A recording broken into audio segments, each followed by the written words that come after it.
This morning at 10 o'clock, a man found the body of a female. Her body was pretty well decomposed. Investigating officials say the death looks suspicious. In our opinion, she was killed someplace else and placed there. Judy Smith was found in this ditch right here by a man that lived in a townhouse back here. He was walking back looking for a cat back in '95. One of our last theories was that she was ultimately killed off-site and the ditch was just a dumping spot. But one thing this scene could tell investigators, this is not where she died. I created the course so that the students could have a hands-on experience, and it would allow them to actually engage with a cold case. It's been helpful to have 15 students analyzing this case from an objective point of view, from an outside perspective. So this was just showing that road that you can see in the 1995 photos in the background there on the Horn Farm.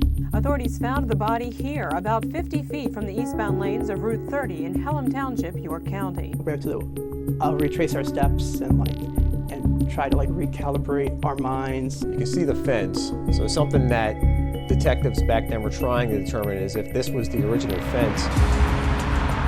Not far from the body, police discovered a brown paper bag. Inside was a Pennsylvania state license plate and what appears to be a wallet. At this point, they're not sure if that has anything to do with the investigation, but they want to be sure all avenues are covered. We actually have discovered a couple additional leads. What we know at this point is she was last seen getting into a vehicle with 3 individuals, and she was never seen from again.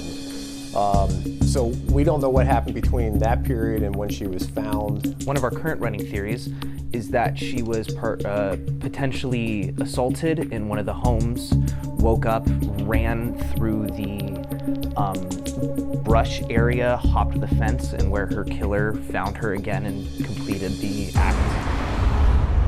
Another thing that's been really cool and inspiring is just to be able to kind of work on this case and bring a little bit more attention to it. This is actually the state police helicopter. There were several photos taken by state police that they recently turned back over to us. And they also recorded video that we're still trying to find. They have it in evidence stored away somewhere, so we're trying to dig that back out. The state police crime lab arrives, armed with evidence envelopes. Put ourselves into the shoes of those suspects and really get to understand them better.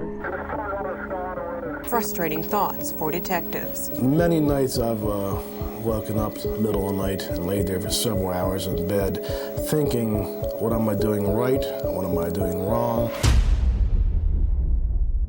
From everything that we've read and everything that we're continuing to learn about her, she was such a great person, and this should not have happened. We're really hopeful that we can be a part of the solving of this cold case. Neighbors have their suspicions, but are afraid to reveal them on camera. I think they're looking for acquaintances. And I think they should be, looking in another direction. I think that this case will eventually be solved.